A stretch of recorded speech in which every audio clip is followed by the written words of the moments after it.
ndakumwidukira tweyogereye mbaire nkakulaga prime minister munsi yano abantu abandi bali kubuzabuzibwa prime minister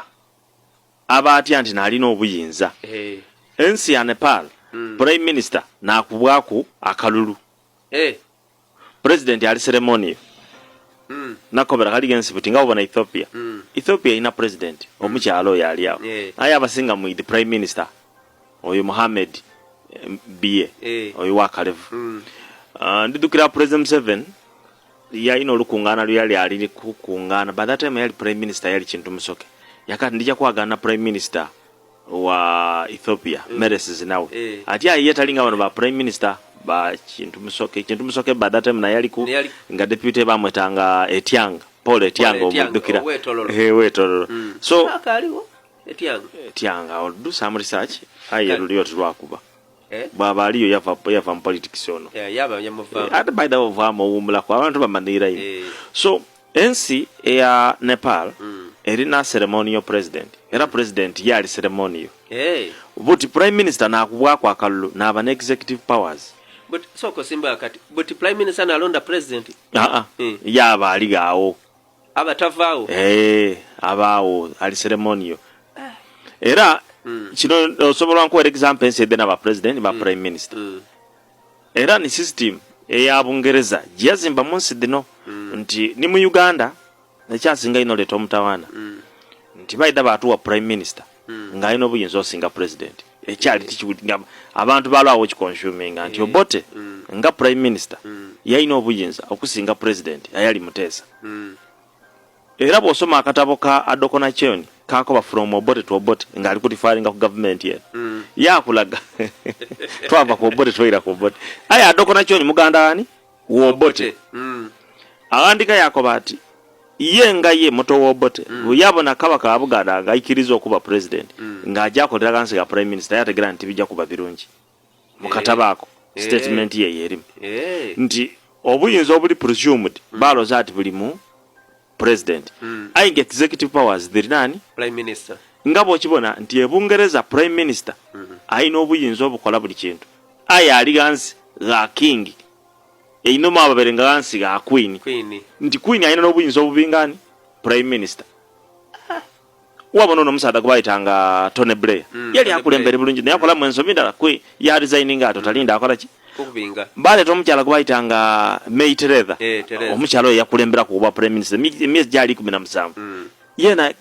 yaje ya resigning amaiso ga queen by that time queen yali akairike nga nokutegera kubaka mu luzungu bakusiga nga ali senaire ngata kategera bulungi ya resigning pako bale takasadaka akayindi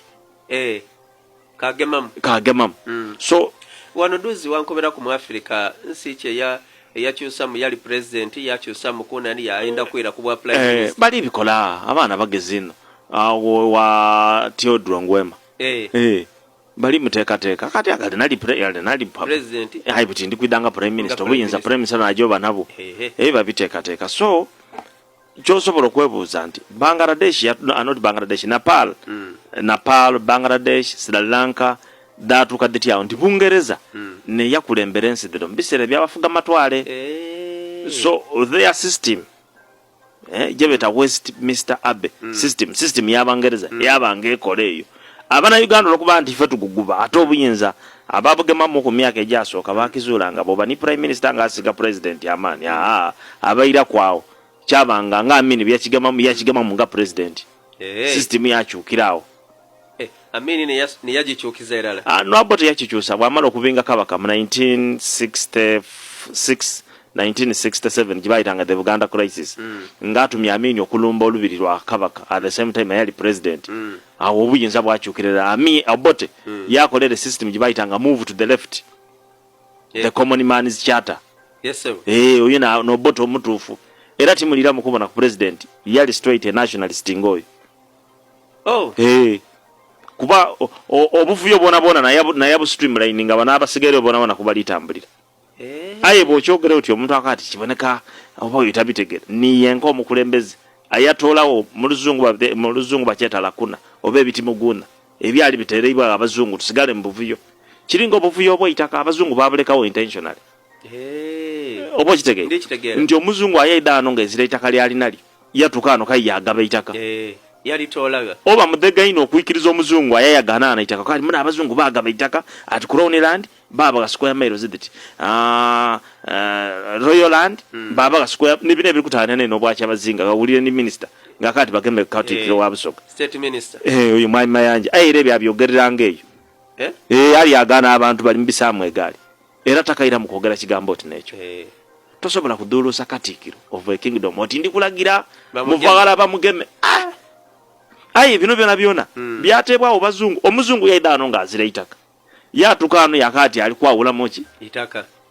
nebyo byokuwa nani Buganda square mile dali meka baba ga square mile skenda ayina covenant okuva ku bridge one nibo stretching paka mutukula tidisobola kuwa square mile meka tidigera mile kenda tidigera na mile lukumi kuba kilomita dibanga isatu n'obugwamu okola mile ndala obo tegachendege ayo okoboti abantu timbagere mile kenda by 1900 lukumirwenda lwerere bantu bameka abali basobola okutegera ati kilomita dibaditi edikola mile and you make a mistake you square them nganze musada yasoma geography and chebeta spatial distribution nga concept jetu soma ma advanced geography metwine mkhaitu somesa abana abajosomesa okabasomesa abajosomesa geography nkulaga nti a square bokoboti olwaliro nkanti 4 squared dibadde bili 16 but square miles akenda okakubyawe mirundi kenda eri yali ali kusigning endagaano badata mera ali kitegera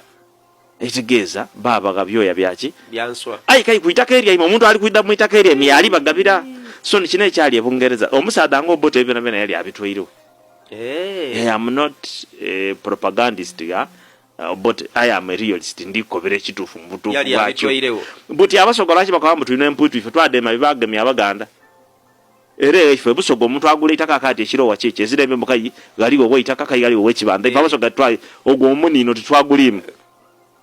awula nkati itaka liri kumwene lya galiwo we kibanda mu busoga kyokuze necho kiro baba nekikola kayi mwe ekyo twabasinga amagezi Chiroga nekikola baba ndi ku Israel